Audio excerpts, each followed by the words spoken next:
Happy Saturday, everybody. Did our meal planning for the week earlier today. So I'm tired. Everything's put away. We're going to do an easy dinner tonight. Tonight, we are making bully beef and rice. Making what? Bully beef and rice. Are you sure? Yes. Easy Beef, Jamaican. beef is beef is what's for dinner? Beef is what's for dinner. All right, let's get to it. All right, first thing I want to do is get everything prepped. So the first thing we're going to put into the pot, and this is going to be a one pot meal.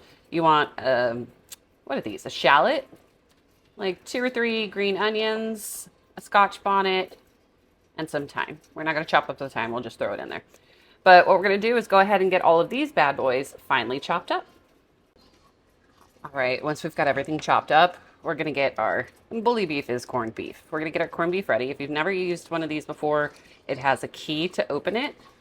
So when you go to the grocery store, make sure to check for the key, because if you don't have it, it's a real pain in the bottom. But there's a little hole in here. You're gonna put the key through, and then you're just gonna twist. You're gonna twist, oops, sorry, wrong way. Help if I twisted the right way. You're just gonna hear that pop, and we're just gonna twist this all the way around until the can finally opens up. As a South Floridian, this is actually a really good thing to keep as as a staple for hurricane supplies, because it lasts a really, really long time, doesn't have to be refrigerated, and it's already fully cooked. So, just a good hurricane supply to have. All right, come on. Oh, got a little skip in here. Just trying to go too fast. All right, there we go. All right, and see, it just pops right off. Take the top off. Go ahead and give this a little wiggle wiggle. Like squeeze the can to get it out. Oh, half of it came out. Oh, there's the rest. All right. Now that we got everything out, we'll get that pot ready. Okay, we've got our pot here. We're going to go ahead and set the heat to medium high, because I cook everything on medium high. We're going to add a little bit of oil in here, and then you want to add about a 1/4 cup of butter. And we'll go ahead and wait for that to get melted down. Our butter is finally heated down, so we're going to go ahead and add in those onions, green onions, and scotch bonnet in here. Make sure I get all of it. And we're also going to add in the thyme. I want to go ahead and cook this down until it's nice and soft. Once it's been cooking down a little bit, we're going to go ahead and add in our corned beef. All right. Add that in there. I broke it up a little bit. You can break it up a little bit more.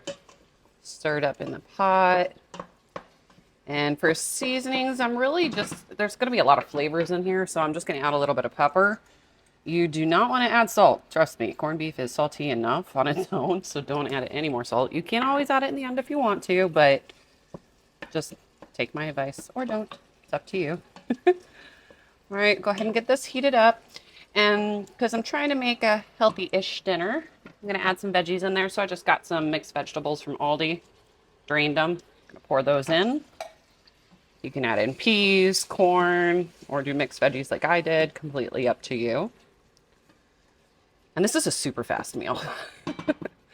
So once we've got that in there, I'm going to add in 2 cups of washed rice. And remember, we're budget friendly, not nasty. So wash your rice. I'm going to go ahead and add 2 cups of rice in there. And rice is a 2-to-1 ratio. So what do I mean by that? For every cup of rice, you want 2 cups of liquid. Instead of doing water, I'm going to be using chicken broth. And every box of chicken broth is 4 cups of liquid. So there's the science behind that for you. So I did 2 cups of rice, and I'm going to do 1 full box of chicken broth. But I just want to make sure I get my rice mixed up in here nicely. Okay. Pull as much down from around the sides as I can. Go ahead and add in this chicken broth.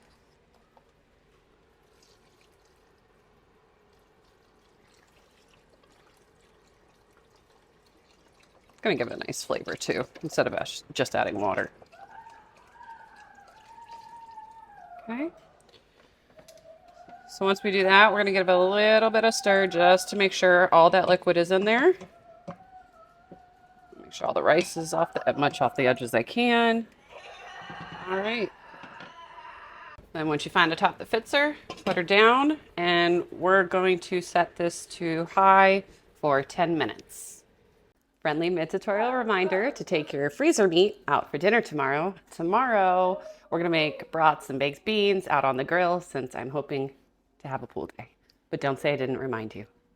Okay, while our rice is cooking, the last thing we're gonna do is put or steam really, some cabbage on top of the rice. So I'm only gonna use probably a quarter of this head, so we'll get this chopped up. All right, now that we're all shredded up, we just wait. Okay, so we're gonna go ahead and check on this. Got a little bit of liquid going on here, that's good. We're just gonna give it a little stir. Normally I would say don't disturb the rice, but in this one we're gonna. Don't ask why. All right, so go ahead and see, it's still really liquidy, which is okay. We kind of want that. We're gonna add our cabbage on top now. And it's just gonna kind of steam it out. Okay. And we're going to put our top on for, say, another 5 minutes. All right, let's take a peek on this. Ooh, starting to be all wilted. We're almost there. So we're going to give it one more stir. Let that cabbage get incorporated with everything. There's a couple hard pieces, so I'm going to give this... I'm going to say about 5 more minutes, but uncovered. We'll let some of this moisture get out. All right, Mama, as we plate up dinner tonight, just remember, you have done enough for tonight. Good night.